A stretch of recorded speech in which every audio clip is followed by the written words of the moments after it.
ये बजट का बुक है जो हम देख रहे हैं। इसमें गवर्नमेंट ऑफ महाराष्ट्र का जो टोटल इनकम बताया गया है वो 7,57,124 करोड़ से बताया गया है, जिसमें से खर्चा जो दिखाया गया है तो 17% यानी 1,28,711 करोड़।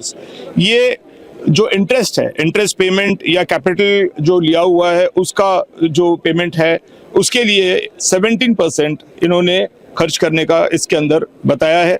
साथ में ही जो बाकी का खर्च है जिसमें पेंशन है, सब्सिडी है, पगार है और भी जो अत्यावश्यक खर्च हैं उसके लिए 68% मतलब 5,14,844 करोड़ रुपया ये इन चीजों के लिए इनको खर्चा करना है, ऐसा इनमें इन्होंने लिखा हुआ है।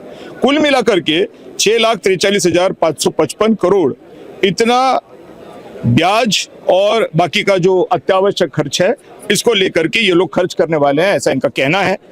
और अगर हम ये 7,57,124 करोड़ रुपया, ये सारा बुक में है, इट इज नॉट कि मैं ऊपर ही ऊपर बता रहा हूं, अगर हम इसको माइनस करते हैं तो हमारे पास केवल 1,13,569 करोड़ ये बचेगा। मगर क्या ये सच है कि इनका इनकम 7,57,124 करोड़ होएगा?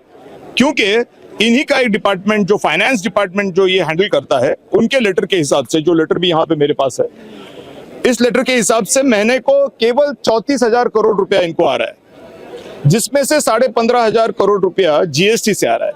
अब अगर इस हिसाब से हम गिनते हैं तो बड़ी मुश्किल से 4,08,000 करोड़ तक ये जाएंगे। अब 4,08,000 करोड़ तक अगर ये जाएंगे और इनका खर्चा जो अनिवार्यता पूर्ण है, जो अनिवार्य खर्चा है, जो अत्यावश्यक खर्च है, यदि वो 6,43,555 करोड़ रुपया ये है तो जाहिर सी बात है कि हम लोग माइनस चल रहे हैं। तो हमारे पास स्कीम्स के लिए पैसे नहीं है, हमारे पास केवल अत्यावश्यक सेवा के लिए भी तकरीबन हमारे पास 2 लाख करोड़ के ऊपर हम माइनस में हैं। साथ में ही जीएसटी कट है, अभी जीएसटी कट ये तकरीबन 3 टाइम्स बहुत से आइटम्स में कट है। तो जीएसटी से ये 15,500 करोड़ आने वाला था, उसमें से बड़ी मुश्किल से 6,000-7,000 करोड़ आएगा। इसका मतलब ये है कि इसमें भी हमारा साल का तकरीबन 90,000 करोड़ माइनस हमारा सरकार चल रहा है। अब ऐसी स्थितियों में जहां पे डेवलपमेंट स्कीम्स के लिए कुछ नहीं है और हमारे अत्यावश्यक सेवाओं के लिए भी हमारे पास पैसा कम पड़ रहा है, मुझे बताइए कि ये सरकार दिवालिया नहीं है तो क्या है? आपने ये दिवालिया सरकार का अपने यहाँ पे उल्लेख किया हुआ है, जैसे कि हमारी सरकार जो है योजना काफी ला रही है। और लाडली बहन योजना की बात करें तो इस सत्र में लाडली बहन योजना का मुद्दा काफी गरमाया हुआ है।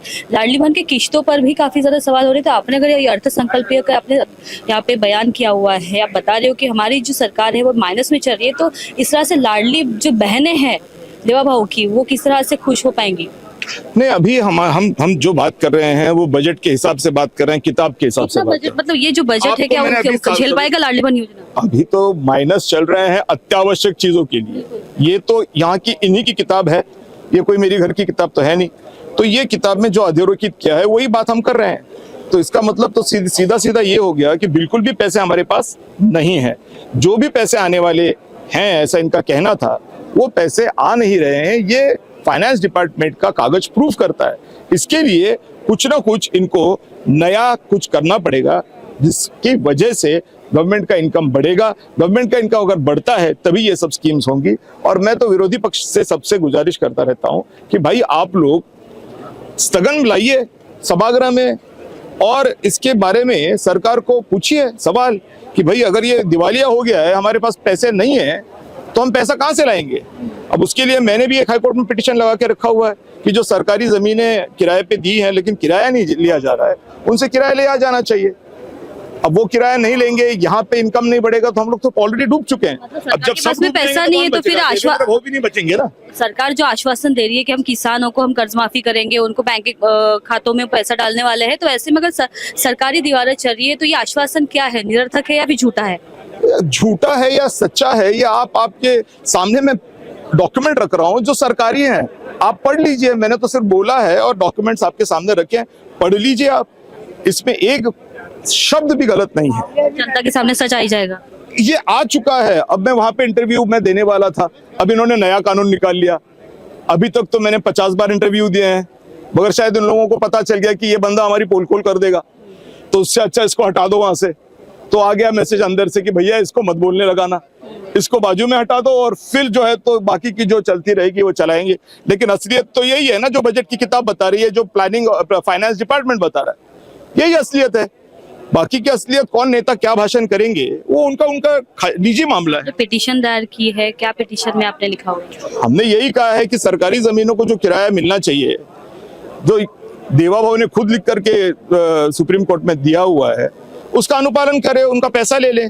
अगर उनका पैसा लेंगे, वो सरकार की तिजोरी में पैसा आएगा, फिर आप लाडली बहन को दे दीजिए, लाडले भाई को दे दीजिए, लाडले अंकुल को दे दीजिए, किसान को दे दीजिए। सरकार की तिजोरी में पैसा आने की बात चल रही है, वो पैसा आ जाए, उसके बाद आपको जो मर्जी कर सकते हैं।